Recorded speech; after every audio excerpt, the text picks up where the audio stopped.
Herzlich willkommen zur 4. Episode des KI Talks mit Henry Kaiser, dem Commercial Sales Lead von Zoom. Das kennen wir alle, die Videokommunikationsplattform. Da steckt aber noch so viel mehr hinter. In diesem Interview lüftet Henry so ein bisschen das Geheimnis. Er gibt uns Insights dazu, wie Zoom KI nutzt, um die eigenen Mitarbeiter besser zu machen, wie KI mittlerweile in Software wie die Videokonferenzen, aber auch ganz viele andere Tools, die Zoom anbietet, integriert ist, wie man das richtige KI-System für sich auswählt, was die Formel 1 damit zu tun hat und vor allem, wie man durch eigene Erfahrung mit KI, ich will nicht sagen zum KI-Experten wird, aber wie man ein Grundverständnis aufbaut in diesem Bereich und wie man selbst, wenn man nicht technisch orientiert ist, eigentlich ganz was anderes macht als künstliche Intelligenz, wie man trotzdem sich mit dem Thema vertraut machen kann und wie man die richtigen Entscheidungen treffen kann. Henry hat das Sales-Team von Zoom aufgebaut, von Anfang an, betreut jetzt die Dachregion, ist unfassbar bewandert im Sales, im Vertrieb und in den Prozessen dahinter, kann also von daher auch beurteilen, wie sich KI im Sales ausweiten wird, aber sieht natürlich auch, wie die Zoom-Kunden künstliche Intelligenz nutzen, um für sich den Alltag einfacher zu gestalten und effizienter zu werden. Eine sehr, sehr spannende Episode. Ich habe mich sehr gefreut, dass Henry sich die Zeit dafür genommen hat. Ich wünsche dir viel Spaß. Ich habe gerade gesehen, wie geil ist die Taste denn? Oracle passend vom Zoom-Mitarbeiter. Ja, das ist vom Formel 1 Team, Oracle Ja. Red Bull. Und ich war tatsächlich beim Rennen. Wir sponsern das Team und statten die mit der internen Kommunikation aus. Und das war total Wahnsinn. Ich habe auch Taschen für Reisen und alles. Seitdem bin ich total hooked. Wir waren in der Box Ja, das glaube ich. während des Rennens mit den Headphones und alles und haben gesehen, dass es ja wahnsinnig viele Hunderte von Menschen dabei beschäftigt sind bei so einem Formel-1-Rennen. Und was wir machen, ist die Kommunikation zwischen der Garage während des Rennens und dem Engineering, was in Milton Keynes sitzt, die dann sozusagen live alles mit tracken muss. Und dafür braucht man Frictionless Communication. Also so eine relativ unwichtige Geschichte. So macht man Weltmeister. Ja, also der Erfolg gibt Red Bull ja recht. Und ich finde es super klasse, dass du dir die Zeit genommen hast heute, weil ich glaube, gerade in dem Bereich Kommunikation und KI liegt wahnsinnig viel Potenzial, was wir als Unternehmer einfach ausschöpfen müssen, um wettbewerbsfähig zu bleiben. Zoom ist ja nun kein ganz kleines Unternehmen. Das heißt, ihr habt wahrscheinlich mehr Ressourcen, um KI in die Produkte einzubauen als andere. Nichtsdestotrotz bin ich an deiner Perspektive auf KI sehr, sehr interessiert, weil jeder fängt ja mal an, sich mit dem Thema zu befassen. Wie sah der Einstieg bei dir aus in die KI-Welt? Bei mir persönlich oder bei Zoom? Oder wir können Erstmal ja bei beides dir persönlich und dann können wir den Bogen schlagen zu Zoom.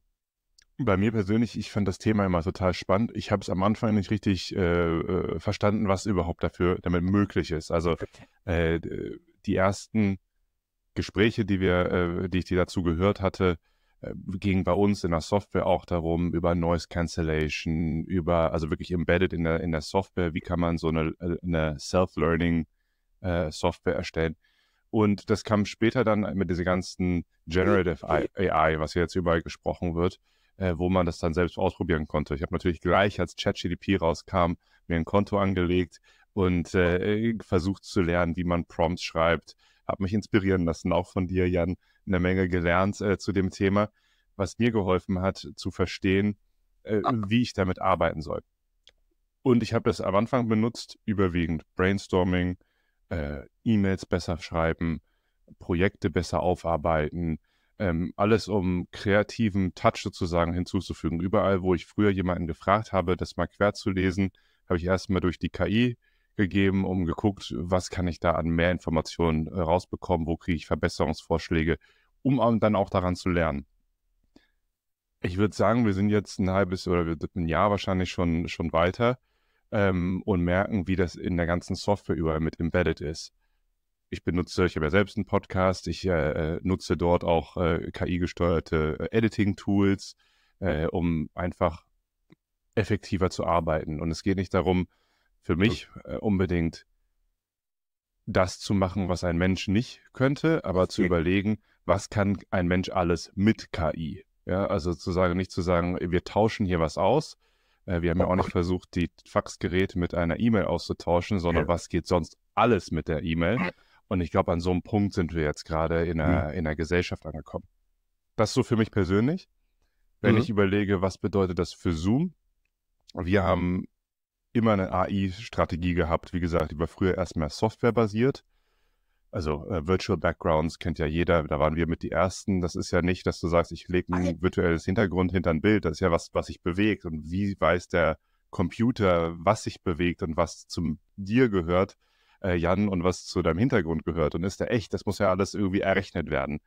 Das hatten wir überall mit drin. Und später, als das ganze Generative AI kam, ist die Frage, welche AI ist relevant für den Use Case. Und wir bei Zoom haben einen sogenannten Federation Approach. Das heißt, wir benutzen Anthropic, wir benutzen OpenAI, Meta, verschiedene AI-Technologie für den spezifischen Use Case. Und das ist mittlerweile bei uns im Chat eingebaut, im Zoom Docs. Also viele Leute kennen Google Docs oder kennen Word und sowas. Sowas gibt es jetzt auch in anderen Versionen von uns oder in unserem E-Mail-Client. Das heißt, früher habe ich eine E-Mail geschrieben, habe die dann bei ChatGPT einmal querlesen lassen, Ideen rausgeholt. Das muss ich gar nicht mehr machen, weil ich schreibe das bei uns im Client. Ich drücke auf diesen AI-Symbol und dann kann ich sagen, da ist der Prompt sozusagen schon vorgegeben. Enhance it, mach es professioneller, mach es lockerer von der Aussprache, bitte reduziere den Text, mach es prägnanter. Das kann ich alles auswählen im Dropdown-Menü. Und das macht es AI zugänglich für jeden Menschen. Und ich denke, da sind wir jetzt langsam am Punkt, wo diese Durchdringung wirklich bei fast jedem ankommt. Wo es nicht mehr darum geht, bist du in der Lage, die besten Prompts zu haben, sondern bist du in der Lage, das in der Software zu haben und mit deinen Mitarbeitern oder Kollegen zu nutzen, um mehr zu machen.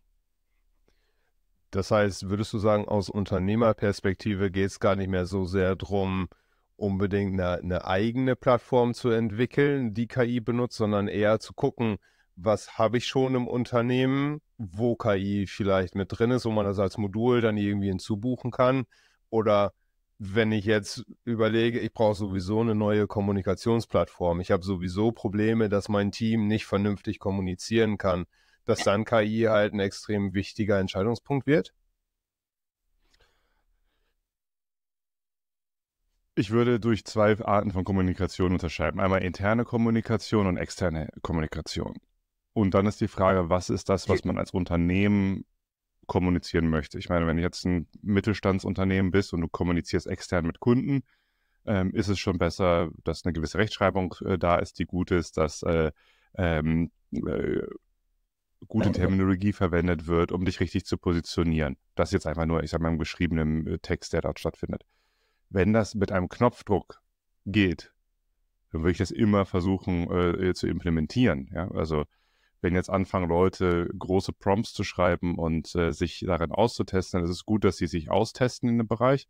Die Frage ist, bringt das eigentlich im Unternehmen was, so dahin zu kommen? Ne? Da gibt es dann unterschiedliche Gedanken zu.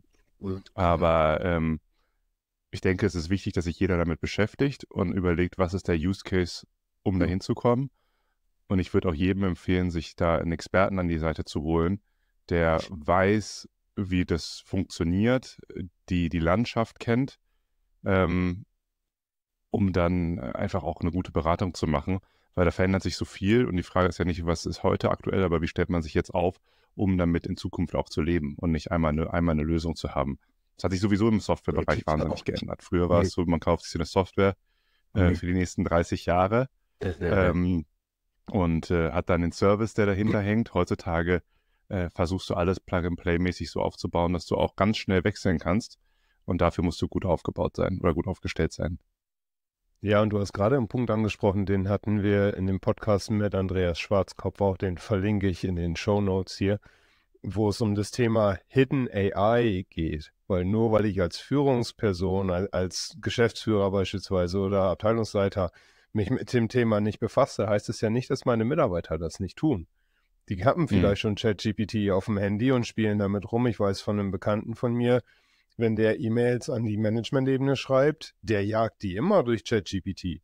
Nimmt dann alles Wichtige natürlich raus, alles, was irgendwie personenbezogene Daten sind, aber der ballert das da durch und nutzt das, obwohl intern in dem Unternehmen dazu keine Richtlinie passiert. Genau. Ja, wichtig ist, dass es zu Richtlinien gibt. Natürlich gibt es das bei uns, auch für die Nutzung von ChatGPT gibt es Richtlinien, wenn wir das im professionellen Kontext nutzen. Was jetzt gar nicht mehr nötig ist, weil wir das überall bei uns in der Plattform, wie gesagt, embedded haben. Und weil wir glauben, das ist einfach Bestandteil einer Standard, es ist der neue Standard, kostet das bei uns auch nichts. Das ist auch ein bisschen unterschiedlich. Man hat ja in vielen anderen Softwareunternehmen, dann heißt es, für 20 Euro mehr gibt es jetzt den Add-on, ja. Jetzt wird diskutiert, was kommt vom Apple groß raus? Haben sie den AI-Trend verpasst? Vielleicht kommt irgendwie ein Modul raus, für 5 Euro im Monat können die 1 Milliarde iPhone-Devices auch KI-enabled sein. Das kann alles kommen. Dann wird Siri auf einmal wieder nützlich, ja. Überhaupt mal nützlich, ja. Siri hat mich, glaube ich, nie verstanden. Wir hatten da immer ich habe mir das alles geholt, HomePods, aber es war nicht meins. Hat nicht auf mich reagiert. Genau, aber das ist bei uns nicht so. Wir glauben, es ist einfach der Standard, das ist Teil der Lösung. Man muss es enablen, ja. Es ist nicht Standard-enabled, weil Unternehmen dort Vorbehalte haben und das selbst entscheiden müssen. Da haben wir auch als Zoom eine Menge gelernt, dass man Innovation zur Verfügung stellen sollte und der Kunde am Ende selbst entscheiden muss, zu welchem Zeitpunkt es richtig ist, die Sachen zu implementieren. Ja, da bin ich ganz bei dir, weil das ist so ein Digitalisierungsprozess, der sowieso abläuft in vielen Unternehmen gerade, wo man die Mitarbeiter halt auch abholen muss. Und wenn du dann zum Beispiel eine KI hast, die jedes Meeting mit protokolliert und automatisch Zusammenfassungen verschickt, die ganzen Technik-Nerds, die sagen, ja geil, endlich haben wir das, aber dann hast du halt auch Leute, die sagen, eigentlich will ich gar nicht, dass da ein Roboter hört, was ich da zu erzählen habe, die dann eher ein bisschen zurückgenommen sind.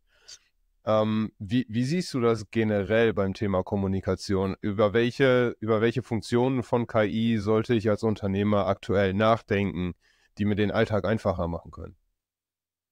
Ich denke, du sagst, eine wichtige Sache einfacher machen sollten. Es zu haben und es ohne Sinn zu haben, ist nicht sinnvoll. Ja? Also wir leben in einer Zeit, wo einfach Meetings an Meetings gereiht werden, weil es möglich ist, Meetings zu machen und weil man einfach glaubt, es tut gut, dass man sich so oft wie möglich zusammentut. Ich bin ein Riesenfan von asynchroner Kommunikation. Wir haben bei uns Produkte drin wie Zoom Clips. Ich schicke das auch privat, schicke ich viel Videoclips, um Emotionen zu zeigen und auch eine Verlässlichkeit zu zeigen, dass ich halt ein echter Mensch bin, dass ich kommuniziere, nicht immer nur Text oder Sprachnachrichten. Mein Gefühl ist, dass das hilft und mir gut tut, weil ich was Positives senden möchte dadurch. Und in der Kommunikation ist ja auch eine Menge, was sozusagen unterschwellig passiert. Trotzdem muss man nicht in jedem Meeting mit drin sitzen. Und ich hatte gestern ein Beispiel, wo du sagst, ein Roboter zuhören. Wir haben Meeting Summary. Man stellt das ein. Man muss zustimmen, wenn man in ein Meeting geht, dass man das zustimmt, dass man dabei ist. Sonst funktioniert das nicht. Und es ist auch wichtig, dass das immer gekennzeichnet wird. Aber dann wird das Meeting durch AI transkribiert.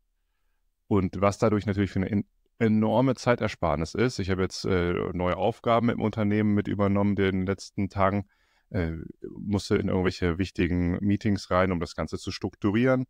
Und andere Meetings, die wöchentlich laufen für Update-Calls, ich sag mal Extended Leadership Meetings und so, konnte ich halt nicht teilnehmen. Aber danach eine Summary zu bekommen, um zu wissen, was sind eigentlich die Hauptpunkte, die dabei rausgekommen sind. Worum geht's da? Das habe ich alles gelesen, das hat mich 3 Minuten gekostet und habe mir dann die 3/4 Termin gespart, dabei zu sein. Ich konnte natürlich meinen Input nicht liefern, aber insgesamt ist das eine gute Sache, weil ich bin trotzdem weiter am Puls der Zeit, was bei uns läuft. Ja, dieses Zeitersparnis-Thema ist, glaube ich, mit der größte Hebel, den ich bei KI im Moment sehe, ob es dann um Meeting-Zusammenfassungen geht oder ob es um Automation von Prozessen geht. Wir haben gerade ein paar Projekte am Laufen, wo es um automatische Angebotsbearbeitung zum Beispiel geht oder wo es um Plausibilitätsprüfungen in Daten geht, dass einfach im System, was gerade benutzt wird, Warenwirtschaft, Projektsteuerung, dass da die Daten auch einfach Sinn machen, die da drin stehen. Das sind ja alles Faktoren, die man vor diesem Thema KI gar nicht richtig prüfen konnte und umsetzen konnte. Ja. Du hast am Anfang was Spannendes gesagt. Ihr habt so einen mehrschichtigen Approach oder so einen Federation Approach, dass ihr sagt, die richtige KI für den richtigen Use Case. Da würde ich gerne ein bisschen tiefer einsteigen. Was für eine Art von Use Cases und was sind die Unterschiede bei den KI-Systemen? Also vielleicht angefangen mit den Use Cases, das ist relevanter. Wir haben versuchen, AI oder KI überall einzubauen, wo es Sinn macht. Das heißt, wir haben unseren eigenen Chat, dort ist das drin. Wir haben E-Mail-Client, dort ist das drin, um E-Mails zu verbessern. Wir haben Smart Summary innerhalb der Meetings, wenn man aufgenommene Meetings hat. Wir haben Live Translation, das ist auch ein tolles Tool. Das heißt, wir könnten das jetzt unterlaufen lassen mit, ich müsste lügen, wie viele Sprachen es sind. Aber um da auch mitzuhelfen, man unterschätzt das, also besonders, wenn man ein bisschen im internationalen Umfeld arbeitet. Wir haben wahnsinnig viele Experten, die muttersprachlich nicht Deutsch sind, also sich sehr wohl im Englischen fühlen und haben Kunden in Deutschland zum Beispiel, welche muttersprachlich Deutsch sind und sich nicht so wohl im Englischen fühlen. Und wenn wir Projekte lösen müssen, ist es vielleicht sinnvoll, und das ist wieder ein Use Case und das passiert täglich bei uns, dass wir Experten aus dem Ausland haben oder Experten, die in Deutschland sitzen, aber nicht perfekt Deutsch können oder das besser erklären können auf ihrer Muttersprache, das dann erklären mit Untertiteln und die deutschen Ingenieure oder IT-Personen sitzen dann in Deutschland und lesen die Untertitel auf Deutsch mit und dann wird auch nicht, sie verstehen das Englische ja, aber vielleicht nicht alles im Detail. Und so hat man natürlich eine tolle Art und Weise, miteinander zu kommunizieren und bricht diese Kommunikationshürde dramatisch runter. Wo haben wir noch überall KI verbaut? Wir haben im sogenannten Revenue Accelerator, das ist ein Programm, das schaut sich im Nachgang, wenn man das eingeschaltet hat und zugestimmt hat natürlich, Recordings an, also Aufnahmen an von Vertriebscalls und kann die analysieren und kann halt sagen, pass auf, in den und den Minuten habt ihr Gesprächsanzahl, Kontext des Gespräches, um Verbesserungsvorschläge zu geben. Also ganz toll, um Coaching zu führen. Auch positiv wird das von den Kunden aufgenommen, die mit in den Telefonaten oder in den Calls drin sind, weil die sagen, hey, ich kann ja eine Menge, sozusagen, ich kriege irgendwas präsentiert und ich kriege danach ja auch das Recording. Ich kann das ja auch sehen. Ja, es ist sozusagen... Es geht nicht darum, einfach Daten zu horten, sondern die sinnvollen Daten da rauszuziehen. Und das ist ja meistens das Problem. Wer schaut sich im Nachgang ein stundenlanges Meeting an? Wahrscheinlich keiner, aber wenn ich die Highlights schon drin habe und die automatisch gefunden wurden und ich weiß, pass auf, ich muss unserem Engineering-Team oder unserem Entwicklungsteam von dem Kunden jetzt etwas schicken, dann sehe ich ja schon Minute 5 bis Minute 10, was das Relevante über technische Implementation. Dann muss ich das nicht umschreiben und erklären, sondern kann ihm das Original-Recording schicken mit den Fragen und den Anforderungen, die da drin stehen. Und das ist natürlich toll, wenn sowas vereinfacht wird. Wir haben es im Whiteboarding, also man stellt Templates zur Verfügung. Man kann vorher kurz beschreiben, was man haben möchte und dann wird das Template erstellt. Wir haben es im ganzen Customer Experience Bereich, also Contact Center, Call Center Technologie, alles, was AI-Chatbots sind. Also du siehst, wir sind da gewaltig aufgestellt. Sehr, sehr breit. Ja. Alles, was das angeht. Und das ist nur ein Bruchteil. Ja, ich kann es mir vorstellen, was da im Hintergrund alles läuft. Du sagtest auch, dass ihr für jeden dieser verschiedenen Use Cases verschiedene KI-Modelle einsetzt. Kannst du da einmal ein bisschen tiefer einsteigen und vielleicht so den Ansatz erklären? Zum einen, warum ist das wichtig? Weil die meisten Zuhörer und Zuschauer werden wahrscheinlich ChatGPT kennen, vielleicht Perplexity, weil ich da relativ viel drüber rede. Aber es gibt ja unfassbar viel. Und jetzt ist gerade dieses GPT-2 wieder rausgekommen, I'm a good Chatbot oder I'm a good GPT, wo keiner weiß, ist das jetzt die nächste Variante von OpenAI oder ist das ganz was anderes? Das ist gerade zum Zeitpunkt des Recordings ziemlich spannend. Wie gehe ich als Unternehmer daran, wenn ich selber nicht so tief in der Materie drinstecke? Woher weiß ich, welche KI ich nehmen muss? Indem man einen Experten fragt. Das würde ich sagen, ist Nummer Sehr eins. Nee, es ist wirklich, da ist so viel und da aufs Falsche zu setzen ist, und auch das, was sozusagen konform ist mit dem Markt. Also bei uns ist es so, wir können jetzt nicht sagen, wir nutzen einfach irgendeine KI und sagen, das ist jetzt für alle zugänglich im internen Chat, ja, oder in einer Smart Summary für Transkription. Das geht nicht, weil das vielleicht auch nicht, ich meine, gesetzeskonform ist. Also ich bin da kein Rechtsexperte. Ich weiß allerdings wir müssen viele KIs selbst trainieren. Das machen wir nicht mit Kundendaten. Und die Kundendaten sind auch immer geschützt und die sind auch nicht mit öffentlichen Daten, sondern die müssen trainiert werden. Also in verschiedenen Sprachen, in verschiedenen Dialekten, wenn man damit kommuniziert. Und da kann man das nicht einfach aus dem öffentlichen Internet nehmen, wenn man wenn man ein Unternehmen ist. Ja, das geht nicht. Das muss geschützt sein, das muss geregelt sein. Und deswegen gibt es dort Adaption, da gibt es Schnittstellen, da gibt es geschlossene Systeme, da gibt es offene Systeme und die Frage ist, was ist dafür relevant? Und man sieht bei uns nicht, welches AI im Hintergrund ist. Also der End-User sieht es nicht. Wenn du möchtest, kannst du natürlich alles nachschauen und sehen. Aber ich müsste jetzt auch lügen, wenn ich sage genau, was wo hängt, weil das auch immer wechselt und angepasst wird, damit es perfekt ist. Ja, aber das ist ja schon mal ein wichtiges Learning, was du gerade sagst, was ich nochmal rausstellen möchte, ist, es gibt diese Datenschutzbedenken, die haben auch eine gewisse Relevanz. Aber ich finde, wo man in dem Bereich unterscheiden muss, ich bin selber kein Rechtsanwalt, also nichts von dem, was wir sagen, ist irgendwie anwaltliche Beratung oder Rechtsberatung oder sowas. Aber ich muss ja in diesem KI-Feld unterscheiden, habe ich ein grundsätzlich trainiertes Modell, sowas wie ChatGPT, oder habe ich eine Anwendung, die nur die Schnittstelle benutzt, die oben drüber sitzt? Weil wenn ich personenbezogene Daten aus dem Grundlagenwissen von ChatGPT rausnehmen möchte, das Trainieren hat so, je nachdem, wen man fragt, um 500, 600 Millionen Dollar gekostet, dass ChatGPT 4 jetzt da steht, wo es steht. Davon jetzt die Daten von Jan Koch oder Henry Kaiser rauszunehmen und die 500 Millionen nochmal zu investieren, brauchen wir nicht drüber reden. Wird nie passieren. Ja.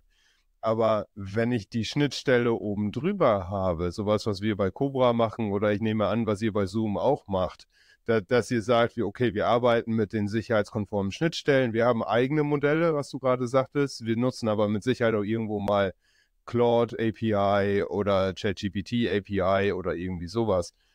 Auf dem Level oben drüber kann ich natürlich sagen, ich mache das datenschutzkonform und ich passe da auf, dass ich die personenbezogenen Daten auch wieder löschen kann aus dem System, dass ich genau Auskunft geben kann, wo wird welcher Datensatz wie benutzt. Und das ist halt was viele Unternehmer aus meiner Erfahrung von Haus aus erstmal nicht einordnen können. Das ist auf jeden Fall so. Also da sollte man auch, man sollte keine Bedenken haben, man sollte mit einem offenen Kopf und Herzen da rangehen und sich die Beratung holen, weil es gibt mittlerweile ein paar Experten, die sich wirklich in der Tiefe damit auskennen. Glaubst du, dass ich als Unternehmer noch eine Wahl habe, mich mit KI zu befassen? Nee, die Frage ist, was man macht. Also wenn ich jetzt in der Käseproduktion bin oder in der Landwirtschaft, wahrscheinlich dort auch, muss man noch eine Menge dazu lernen. Aber ich denke, also es wird überall präsent sein. Das ist wie was ich meinte mit Fax zu E-Mail. Der Switch, der wird, wir verkaufen bei Zoom auch Schnittstellen für Faxgeräte. Die werden sogar gekauft, weil das angeblich besonders sicher ist in manchen Geschäftszweigen, wo noch gefaxt wird. Aber es ist nicht State of the Art. Ja? Also jeder hat trotzdem eine E-Mail-Adresse und da wird es auch hingehen. Und wie gesagt, ich glaube, die Frage ist nicht, die man sich stellen sollte, ist, wen kann ich dadurch ersetzen? Und wir hatten ja auch schon mal das Gespräch an, müssen wir uns Gedanken machen, ob unsere Jobs alle bald obsolet sind oder so. Und das ist, glaube ich, nicht die Frage, die wir uns stellen, sondern die Frage ist, was ist eigentlich menschlich machbar mit KI? Und nicht anstelle von, KI anstelle von einem Menschen.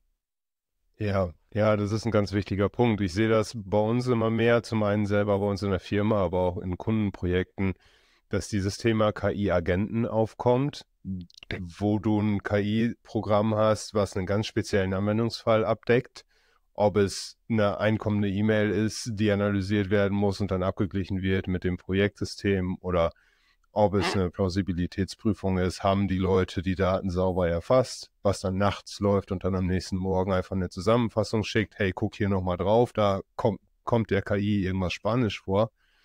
Das räumt ja so unfassbar viel Zeit frei. Und ich glaube, wo wir hinkommen müssen als Entscheider, ist, diesen Return on Investment anders einzuschätzen. Bestes Beispiel, ich habe gestern ein Angebot rausgeschickt für ein KI-System, was Angebotsbearbeitung automatisiert, wo aktuell 3 Vollzeitstellen mit ausgelastet sind. Die machen nichts anderes, als E-Mails zu lesen, wo Requests for Proposals drinstehen, diese Dinger ausfüllen in Excel und dann wieder wegschicken. Und zwischendurch nochmal einen Hörer in der Hand nehmen und mit einem Lieferanten telefonieren. Da könntest du mit unserem System, was wir da angeboten haben, 2 Stellen von streichen, also denen wieder richtige Arbeit geben, die Leute wieder mit Kunden in Kontakt bringen zum Beispiel und versuchen, den LTV von Kunden zu erhöhen. Der Entscheider sagte, also wir reden über ein 4-stelliges Investment, wir sind noch nicht mal 5-stellig bei so einer Geschichte. Da sagt der Entscheider zu mir, der Geschäftsführer, oh, das ist aber mehr, als ich erwartet habe. Also das muss ich erstmal mit meinen Kollegen in der Geschäftsführung nochmal absprechen. Wo ich für mich überlege, du sparst 2 Vollzeitgehälter. Das hat sich nach 1,5 Monaten, vielleicht nach 2 Monaten amortisiert, das Ding. Und trotzdem musst du noch überlegen. Ist das was du bist ja im Sales? Ist das ein Thema, was du auch immer mehr siehst, dass sich dieses Verständnis von Return on Investment und Return on Data ein bisschen ändern muss? Ich denke, es kommt wahrscheinlich ein bisschen auf die Unternehmensgröße drauf an. Also ab einem bestimmten Level geht es ja darum, ob es Budgets freigegeben sind, Budgets existieren. Dann ist es manchen Leuten ja auch extrem wichtig, Headcount oder ein großes Team zu haben und zu führen. Die sind einbudgetiert. Das ist ja ein bisschen komplexer, als zu sagen, hier, das rechnet sich bitte, finde einen neuen Job für diese Leute. Ich denke, wir müssen uns über Geschäftsmodelle eine Menge Gedanken machen und um interne Prozesse. Und da, wie gesagt, ist die für mich, also ich versuche immer zu denken, was geht alles mit AI, statt zu sagen, was kann ich austauschen. Und ich denke, das ist eigentlich ein ganz guter Ansatz, um einfach die Perspektiven zu breiter zu machen, um zu schauen, was da möglich ist. Aber ich denke schon, dass der Return of Investment, ich frage es natürlich immer, mit wem man spricht und wie es dann auch tatsächlich umgesetzt wird. Also wie gesagt, ich bin immer kein Freund davon zu gucken, wie man Jobs austauscht, weil viele Sachen sind austauscht und werden ausgetauscht. Das wird ganz einfach von der Natur der Sache passieren. Nur, das war vor einem halben Jahr, haben alle gesagt, die Prompt-Schreiber werden die neuen Designer. Ja, vielleicht, ja, aber mittlerweile kann jeder einen Prompt schreiben, wenn du die richtige Software hast, weil bei Adobe kann das jeder eintippen. Da muss man nicht mehr wissen, wie man das ganz kreativ schreibt. Ja, das ist, da muss man sich überlegen, was geht mehr? Also wie wird sich die Welt verändern? Ich glaube, da sind ganz viele tolle Fragen, die wir beantworten müssen. Das stimmt. Ich glaube, was da ganz, ganz spannend wird, ist die Herausforderung, die Mitarbeiter mitzunehmen auf diese Reise. Ja, und die in diesen Einführungsprozess von KI aus meiner Sicht so früh wie möglich einzubinden. Weil es geht ja darum, was du am Anfang auch sagtest, das Leben leichter machen, Probleme lösen im Alltag. Und wer kennt denn die Probleme am besten? Das sind ja nun mal die Mitarbeiter, die tagtäglich vor gewissen Herausforderungen stehen. Und ich mache das ganz gerne so, dass am Anfang von so einem Projekt dann ein Workshop passiert. Und ich hatte letztens einen, da waren wir mit 15 Mann drin, also alles, was so obere Führungsebene war in dem Unternehmen, saß in diesem Workshop drin. Und die hatten dann so eine Front gemacht, wie früher bei der Abi-Prüfung. Da saßen ja auch alle Prüfer in einer Reihe und du standst dann davor und musstest dich dann rechtfertigen und musstest dann die mündliche Prüfung machen. So ähnlich fühlte sich das auch an. Die saßen in einer Reihe und ich habe mich dann da vorne hingestellt und sollte was erzählen. Und dann sagte der Geschäftsführer aber, nee, das wird schon eine Gruppenarbeit, ihr müsst schon selber auch was tun. Und dann haben wir das alles in Tische, in Gruppen umgebaut. Mhm. Und dann haben sie gemerkt, oh, ich muss mir selber Gedanken machen, wie mir KI helfen kann. Und dann konntest du richtig merken, so die erste halbe Stunde war ganz, ganz viel Ablehnung gegenüber dem Thema, weil es halt neu ist, weil es Veränderungen reinbringt, man kann es selber nicht so greifen. Und wo die dann aber gehört haben, okay, KI gibt es schon seit den 60er Jahren, da gab es den ersten Chatbot, der verschiedene Persönlichkeiten annehmen konnte. Du hast unfassbar viel Grundlagenarbeit in diesem Thema schon drin, wovon gar nicht mehr geredet wird heutzutage. Da kam das dann auf, dass die Leute offener wurden für dieses Thema KI und einfach sagen, okay, jetzt denke ich halt mal drüber nach, wie mir das ganze Ding helfen wird. Wie siehst du das bei dir in den Teams? Ist das ein ähnlicher Prozess gewesen? Einer der wichtigsten Punkte in diesem ganzen Bereich ist im Endeffekt in den letzten paar Monaten entstanden und das ist die Wahrnehmung von diesem ganzen Generative AI. Und wir sind damit zufrieden, nicht perfekte Antworten von einer Maschine zu bekommen. Und ich denke, dieser Switch im Kopf ist riesig. Früher haben wir gedacht, welchen Prozess können wir abbilden? Und der Prozess, weil es eine Maschine macht, muss besser sein. Und das machen wir nicht mehr. Wir sagen, wie kann es uns unterstützen in einem kreativen Prozess? Und das ist, glaube ich, der große Aha-Moment, wo Leute sagen, ach, ich mache jetzt hier ein Bild, was erzeugt wird und da fehlt vielleicht ein Arm oder ist ein Finger zu viel drauf, aber guck mal, ist das nicht Wahnsinn, was da alles machbar ist? Und da müssen wir halt, und das jetzt aufs Unternehmen zu übertragen, ist natürlich super. Das von den Kunden, mit denen du sprichst. Es kommt, glaube ich, darauf an, also die AI ist nicht das Teure, die Implementierung ist das Teure. Und das Teure ist es nicht, weil das Teure ist im Endeffekt, weil man wissen muss, wo man es sinnvoll verwenden kann, um den ROI zu haben. Das heißt, unser Geschäft, wir sehen das nicht so, weil bei uns ist das embedded, ist es in der Software, ist es kostenlos dabei. Das heißt, wir haben da nicht die Thematiken mit. Ich glaube, der größte Gewinner, habe ich irgendwann neulich gehört von Theo Pham, einen ganz tollen Content Creator auch und AI-Experten, hatte, glaube ich, gesagt, ich musste lügen, aber irgendwie Accenture hat über 1 Milliarde Umsatz gemacht durch AI-Implementierung. Das ist das neue Geschäft für die. Und das kann ich mir total vorstellen, weil das ist ja die Frage, die Implementierung. Wer kann das? Wie funktioniert das? Da ist das große Beratungsgeschäft im Moment. Und die großen Stellschrauben, ja. Also jeder kann sich ChatGPT runterladen und nutzen. Aber das ist ja auch, was du schon meintest, ist das sinnvoll?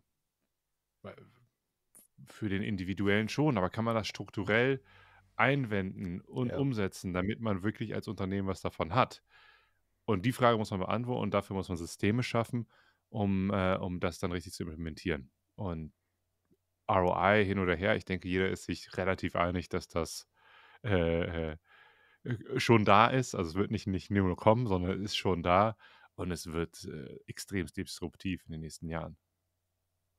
Ja, ich glaube auch, und gerade aus Mitarbeitersicht oder Angestellten-Sicht muss ich, glaube ich, auch verstehen, dass sich mein Arbeitsplatz ändern wird. Es ist egal, ob mir das gefällt oder nicht, da wird dann im Zweifelsfall, kann da keine Rücksicht drauf genommen werden, sondern KI wird sich da irgendwo breit machen und es wird Arbeitsprozesse verändern. Und ich habe dann halt als Unternehmer die Aufgabe, meine Mitarbeiter mitzunehmen auf diese Reise, so früh wie möglich einzubinden und dann mit den Bedenken, die da halt sind, umzugehen. Aber das ist ja so ähnlich wie in jedem anderen Softwareprojekt auch. Wenn ich drüber nachdenke, ich habe vor meiner Selbstständigkeit als Unternehmensberater gearbeitet und da haben wir Warenwirtschaftssysteme eingeführt. Das ist schon mehr als 10 Jahre her, aber selbst damals vor 10 Jahren waren die Leute nicht begeistert, wenn du gesagt hast, okay, das, was ihr bisher genutzt habt, das war alles toll, aber das kommt jetzt weg. Und jetzt lernt ihr bitte was ganz Neues. Da sind mir die Leute auch nicht auf den Schoß gesprungen. Das ist definitiv so. Und ich denke, ich glaube, es wird sich ein paar Sachen, besonders in diesem Generative AI, was Kommunikation angeht, Content angeht, Wissenserfahrung. Es gibt nichts im Internet, was man nicht im Internet in der YouTube University lernen kann. Ja? Also es ist alles vorhanden. Nur das kuriert zu bekommen. Natürlich kannst du einen AI-Bot draufsetzen, bitte kurier mir das. Aber Menschen wollen von Menschen lernen. Menschen wollen mit Menschen kommunizieren. Es sei denn, sie wollen nur eine ganz knappe, prägnante Antwort haben. Also wir waren jetzt gerade in Marbella für eine längere Zeit. Da ist eine spanische Waschmaschine, hat nicht funktioniert. Da wusste ich nicht, was ich machen sollte. Ich gesagt, ich weiß nicht, wen ich hier anrufen soll. Und dann habe ich ChatGPT aufgemacht, habe ein Foto gemacht, habe gesagt, wie kann ich das Wasser rauslassen, um diese Waschmaschine zu reparieren. Und stand alles auf Spanisch drauf. Und es hat mir eine Anleitung gegeben. Und nach 5 Minuten war das Thema gelöst. Und das ist natürlich genial. Ich brauche eine Lösung. Ich kriege eine Lösung durch AI. Perfekt, da brauche ich keinen Menschen. Wäre natürlich toll, wenn ich noch jemanden anrufen könnte und er könnte mich per Video erklären, aber warum? Es hat ja toll funktioniert. Aber ich denke, alles, was auf einem anderen Level passiert, da möchte man mit Menschen kommunizieren, da möchte man Menschen vertrauen, da möchte man eine Nähe spüren. Und subtil, glaube ich, ob man das merkt oder nicht, ist, glaube ich, dann nochmal so die zweite Frage. Wir werden definitiv für Onboarding in Unternehmen nicht mehr endlos Ressourcen benötigen. Das werden irgendwann irgendwelche AI-generated Personen sein, die uns ein Onboarding machen. Das ist ein guter Prozess. Da ist die Interaktion nicht so wichtig. Es gibt andere Punkte, da ist halt dieses Mensch-zu-Mensch extrem wichtig und Vertrauen wichtig und das wird sich alles neu finden und neu gestalten. Ja, da bin ich ganz bei dir. Und es gibt halt immer noch diese Prozesse, die sich anbieten für KI. Ich denke da an First-Level-Support auch zum Beispiel oder Pre-Sales-Support, wenn sich jemand über deine Firma, deine Dienstleistungen informieren möchte. Dann kann man da super einen Pre-Sales-Chatbot draufsetzen, der alles kennt, was du verkaufst und mit den häufigsten Einwänden umgehen kann. Aber sobald du in die Entscheidungsphase gehst und sobald das ganze Thema Verkaufen konkreter wird, spätestens dann nehmen die Leute ja einen Hörer in die Hand, wenn es um richtig Geld geht. Dann will ich ja jemanden haben, von dem ich weiß, dass der meinen Anwendungsfall versteht und dass der versteht, was ich erreichen will und welche Ziele ich erreichen will. Und dann schreie ich halt lieber jemanden am Telefon an, wenn was nicht funktioniert, als dass ich weiß, ich schreie jetzt eine KI an, der das nicht egaler sein könnte, was gerade passiert. Ja. Nee, das definitiv, weil das bringt gar nichts. Der KI seine Meinung habe zu ich sagen. probiert, reagiert ChatGPT nicht drauf. Ja, ich denke, der Kontext und den Kontext zu wissen, wann es wichtig ist, zu eskalieren, in verschiedene Bereiche reinzugehen. Im Level Support, das ist ja eine Sache, die wir im Contact Center als Standardthematik haben. Es ruft jemand an, klassisches Beispiel, eine Fluggesellschaft. Es ruft jemand an mit einer Location aus Frankfurt und wir wissen, dass Flüge im Moment Verspätung haben in Frankfurt wegen einem Streik zum Beispiel und sind 2 Stunden zu spät. Und wenn man anruft und der Agent, der auf der anderen Seite sitzt, schon alle Informationen hat, weil der Kontext des Anrufers klar ist, kann natürlich erstens viel schneller, also Time to Resolution, dramatisch gekürzt werden. Das ist wieder richtig Geld wert. Und die Kundenzufriedenheit natürlich dramatisch erhöhen. Und den ganzen Kontext zu erzeugen und zu bekommen, wird die KI eine Riesenrolle spielen im ganzen Support und Customer Facing Rollen. Ja, das stimmt. Vielleicht für den letzten Teil von dieser Unterhaltung, ich möchte ein bisschen einen Blick in die Glaskugel werfen. Und wir haben ja schon an diversen Gesprächen, die wir off-camera gehabt haben, so ein bisschen philosophiert, wie entwickelt sich unsere Gesellschaft mit KI, wie entwickeln sich Unternehmer, was bedeutet das auch für unsere Kinder? Wir haben beide jeweils 2 Töchter. Wie siehst du das? Wo stehen wir in, ich sag mal, 2, 3 Jahren mit der Gesellschaft? Und dann als Folgefrage, wie wirkt sich das auf die Erziehung deiner Kinder aus? Riesiges Thema. Ich musste neulich an unser Gespräch sogar denken, weil meine beiden Töchter, ich war mit denen alleine und sie haben sich eine Geschichte gewünscht von Einhörnern an einem Strand. Ganz spezielle Vorstellung gehabt, was sie sich als. Und da habe ich dann ChatGPT zur Hilfe geholt, um dann eine Geschichte schreiben zu lassen, die immer toll ist. Und wir sind jetzt auch im Bereich Schule. Welche Schule sollen die Kinder? Was ist die richtige Erziehung? Ist es ganz klassisch die alte Schule sozusagen wichtiger, um Struktur zu lernen? Oder ist eine freiere Art, um Lösungsfindung im Mittelpunkt zu setzen, der Weg, wie man lernt, im Mittelpunkt zu setzen? Ich habe keine finale Antwort, muss ich ganz ehrlich sagen. Was ich jedoch merke, ist, der Zugang zur Technologie, der Zugang zu Wissen und Sachen abzurufen für selbst 'ne 2,5-Jährige ist unglaublich. Meine Tochter sitzt da und steht vor Alexa und wünscht sich ein bestimmtes Lied und sagt das dann und bekommt das dann auch. Und Ja. das ist einfach, ich meine, so wie AI jetzt in Software embedded wird, ist das auch in unsere Gesellschaft dann embedded und wird einfach ein Teil von dem, wie wir leben. Und damit müssen wir uns beschäftigen und einen Weg damit finden. Ein großer Punkt vielleicht noch, und das merkt man auch, und das ist diese ganze politischen Unruhen, die jetzt überall herrschen und Deepfakes, worüber das Thema geht. Wir müssen irgendwie als Gesellschaft, das ist meine persönliche Meinung, irgendwie einen Kompass finden, wo wir sagen, das ist ein guter Umgang mit KI und auch mit den Informationen, die wir vorgesetzt bekommen. Also die Möglichkeit, selbst in der Lage sind, eigene Meinung zu bilden. Und ich glaube, das ist etwas, das ist ein riesen Projekt, was wahrscheinlich auch Politik, ein Großteil länderübergreifend, klären Ja. muss, wie das funktionieren wird. Ja, das ist auch was, also Lieder wünschen mit Alexa, das macht meine auch. Unfassbar, wie schnell die sich das abgeguckt hat von mir und meiner Frau. Ja. Thema kritisch hinterfragen, eigene Meinung, da habe ich große Bauchschmerzen bei im Moment, wenn ich sehe, wie versucht wird, ohne jetzt wirklich politisch zu werden, aber wie halt aktiv versucht wird, offene Diskussion auch einzuschränken. Ob das Thema Zensur ist auf YouTube, dass du bestimmte Themen nicht mehr besprechen solltest, weil du dann keine Reichweite mehr hast. Ob das Thema Diffamierung online ist. Ob das Thema ist, Bürger werden verklagt, weil sie sarkastisch über Politiker sprechen, die sich sofort angegriffen fühlen. Das sind halt Themen, die werden nicht wieder weggehen und wird genauso ein Brett zu bohren, wie KI flächendeckend einzuführen. Ich versuche es meinen Kindern so mitzugeben, dass sie einfach so lange Warum fragen, bis sie etwas verstanden haben. Was als Eltern sehr, sehr nervig sein kann, aber ich glaube, dass das halt der einzige Weg Warum? ist. Ja, genau.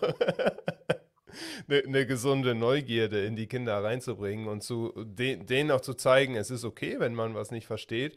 Du musst halt nachfragen, damit du es verstehst. Und du musst so lange fragen, bis du es verstanden hast. Und erst dann kann man sich eine eigene Meinung bilden. Meine Tochter wird jetzt 4, die andere ist 7 Monate, die hat noch ein bisschen Zeit, aber wenn ich überlege, wie einfach es jetzt auch ist, mit ChatGPT zu sprechen über Voice Commands, was du letztens erzählt hast, glaube ich, du warst im Auto und hast da mit ChatGPT im Auto gesprochen, wenn ich das richtig in Erinnerung habe. Das sind halt auch Sachen, die werden sich immer mehr einbürgern. Das wird irgendwann eine Gewohnheit werden. Dann hast du die Dinge als Assistent im Auto direkt drin und brauchst es nicht mehr über ein Smartphone oder sowas steuern. Und ich glaube, dass das auch der große Change wird für die Angestellten und für die Unternehmer, dass es nicht mehr dass du nicht mehr gemessen wirst daran, wie viele Anfragen kann ich bearbeiten oder wie viele Formulare kann ich ausfüllen oder wie viele Zeilen Code programmiere ich, sondern wie viele clevere Entscheidungen treffe ich am Alltag. Und dass man dann vielleicht sagt, okay, ich habe eine neue Strategie ausgearbeitet, da habe ich einen ganzen Monat dran gearbeitet, wie ich neue Kunden generieren kann. Und eine KI setzt die dann um und führt die aus. Ich glaube, dass das ein Riesenfaktor wird, dass man viel, viel mehr testen kann, viel, viel mehr experimentieren kann und schauen kann, was funktioniert und was funktioniert nicht. Wo wir wieder dabei sind, Menschen besser zu machen und nicht zu ersetzen. Ja, eine Sache vielleicht noch hinzuzufügen, 'n Gedanken, den ich in den letzten Tagen öfter, hatte, weil ich auch, 'n Gespräch dazu geführt habe. Es geht nicht darum, mehr zu machen, mehr Visibilität zu haben, eine bessere Webseite zu haben, noch mehr Content zu generieren als Unternehmen, noch präsenter zu sein, weil irgendwo stand, wir werden in den nächsten 2 Jahren irgendwie 200 Mal so viel Content haben, das ist von Menschen und von Unternehmen, als wir aktuell haben, einfach durch die, KI-generierte Content-Möglichkeit. Das heißt, es ist gar nicht die Frage, es hat dann ist dann auch ein bisschen irrelevant. Die Frage ist, welche man sich als Unternehmer oder als Unternehmen oder als Person stellen soll, ist: Was macht einen relevant? Welchen Nutzen bringt man? Welches Problem kann man wirklich lösen? Und warum sollte die Person, die mir das zuschaut, mir vertrauen? Und wenn ich jetzt Mittelständler bin und ich habe das besprochen mit jemandem, der hat relativ große Zahnarztpraxen, und er hat gesagt, er hat groß bei YouTube, und es hat ihm wahnsinnig viel gebracht, dass die Menschen gekommen sind und ihn gesehen haben, weil er angefangen hat, Erklärvideos zu machen, um den Leuten das zu zeigen. Und das hat ein wahnsinniges Vertrauen aufgebaut. Und macht sich große Gedanken, durch KI, das kann ja jetzt jeder machen und es wird so einfach und es wird alles überflutet und dann können ja die Leute überall hingehen. Und ich glaube, die Leute gehen nicht dahin, weil sie die Information bekommen haben, aber weil sie es erklärt haben von einer Person, die sie vertrauen. Und, dieses Moment weiter auszuspielen und da vielleicht KI zu benutzen und zu überlegen: „Wie kann mir das helfen, davon mehr zu sein oder besser zu sein?“ Wir werden nicht am Ende nur einen Zahnarzt für ganz Deutschland brauchen. Wir werden nach wie vor mehr brauchen, als wir aktuell haben. Und, also die Frage der Positionierung und die Relevanz dort, klar aufzustellen. Es wird, glaube ich, egal was man macht als Unternehmen, wichtiger. Das ist spannend. Das erinnert mich dran, meine Frau die ist jetzt in der ambulanten Intensivpflege und die hat mal ein Praktikum beim Bestatter gemacht. Und es gibt Bestatter, die machen Vlogs. Die dokumentieren ihren Alltag auf YouTube und die zeigen nahezu alles. Also alles, was so dazugehört, einen Menschen unter die Erde zu kriegen oder einzuäschern. Und ich kann mir gut vorstellen, dass das auch sehr, sehr viel Vertrauen erzeugt, wo ich erst gedacht habe, warum machen die das überhaupt? Wer will das sehen? Aber wenn ich in der Situation bin, dass ich einen Bestatter brauche, dann will ich ja auch, dass derjenige sich gut um die verstorbene Person kümmert. Ist ja in der Regel ein geliebter Mensch gewesen, der da von uns gegangen ist. Mhm. Aus der Perspektive macht das schon Sinn. Und das Zweite, was mir dazu einfällt, ist Alex Hormozy, der Riesenentrepreneur aus Amerika, der überflutet das Internet mit Content. Ich glaube, der macht so 350 Content Pieces die Woche. Und der hat jetzt letztens ein Statement abgegeben, das ist so eine Woche, zwei her, dass der gesagt hat, will das wieder ein bisschen zurückfahren und er will wieder in den Longform-Content reingehen. Das heißt, längere Videos machen und die auch nicht mehr so stark bearbeiten, sondern ein bisschen raw, ein bisschen echter in Anführungsstrichen den Content zu generieren. Wahrscheinlich, um genau das zu machen, was du sagst. Sich wieder als nahbare Person zu zeigen und dieses Vertrauen wieder aufzubauen. Weil wenn alles 100% editiert ist, das ist super polished, das ist teilweise, glaube ich, zu weit weg für die Zielgruppe, die ich tatsächlich erreichen will, um da wirklich ein Vertrauensverhältnis zu bauen.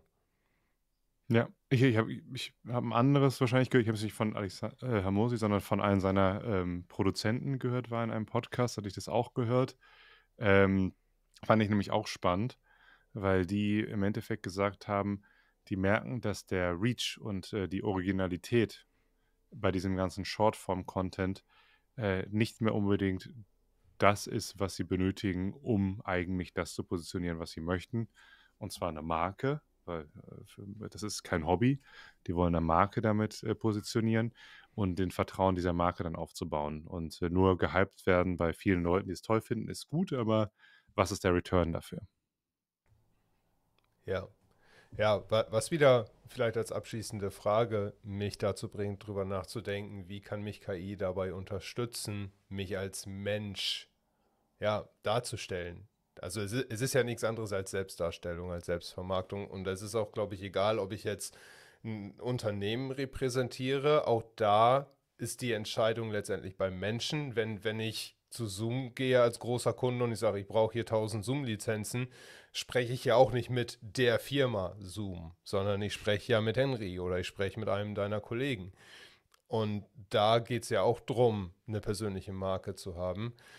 Wie siehst du das vielleicht als Abschluss für dieses sehr, sehr insightvolle Interview, wie wir KI am besten nutzen können, um unsere eigenen professionellen und vielleicht auch privaten Ziele zu erreichen? Ich glaube, es kommt wirklich komplett drauf an. Und ich denke, man sollte einfach sich überlegen, wo kann KI mir helfen, mehr von dem zu sein, was ich möchte, oder an das Ziel zu kommen, wo ich hin möchte. Und da wird man, wenn man danach sucht und man sucht nicht dann nach den nächsten, wie sagt man mal, the Shiny Object Syndrome, ja, also das nächste glitzernde, funkelnde Ding, da bin ich super anfällig für. Ich liebe tolle neue Gadgets. Meine Frau macht das manchmal ganz verrückt. Wenn ich da wieder eine neue, ich gucke hier noch rum, ich sehe ganz viel Take-Spielzeug, eine neue tolle Sachen finde. Habe ich gar nicht im Hintergrund. Also ich kenne das gar nicht.